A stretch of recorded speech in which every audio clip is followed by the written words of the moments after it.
هذا النور شفاء صدور. به نام خداوند بخشاینده مهربان نهایت بارح. اما بعد، موضوع امروزه ما پرده های دل. دانسته باش دل آدم را 4 پرده است. پرده اول صدر است.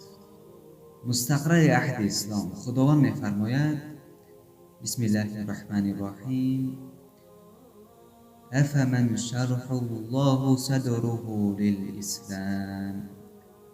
آیا آن کسی را که گشوده است خداوند سینه‌اش را برای اسلام.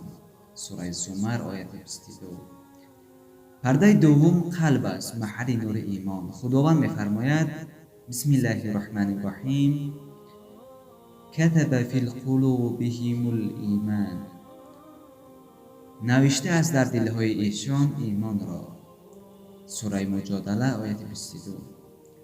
پرده سیوم فؤاد است، پرده مشاهده حق. خداوند می‌فرماید بسم الله الرحمن الرحیم: ما کذب الفؤاد ما رأی. دروغ نگفت آن چیزی را که دید. سوره نجم آیه 11. پرده چهارم شگاف است، محل براندازش عشق. خداوند می‌فرماید بسم الله الرحمن الرحیم: قد شغفها حبا. همان مهر او دلش را ربود. سوره یوسف آیه 3. این 4 پرده هر یک را خاصیتی است و از حق به هر یک نظر کن. اولا نظر کن به صدر وی تا سینه وی از هواها نوآوری ها در دین پاک گردد و قدم وی در جاده سنت مستقیم شود.